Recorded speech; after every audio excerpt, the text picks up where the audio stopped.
18 good reasons for flying. The lineup for the title Miss London Airport. Miss British United, Sheila Masterson. Miss British Eagle, Patricia Goldsmith of Middlesex. Miss Air Canada, Marion Birchall. They had their undercarriages down, but they weren't going to take off, just a gentle warm-up before they taxied down the runway. Representing Air France, Suzanne Davies of Sevenoaks.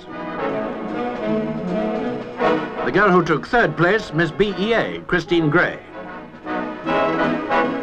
Second was Carol Marshall of Transworld.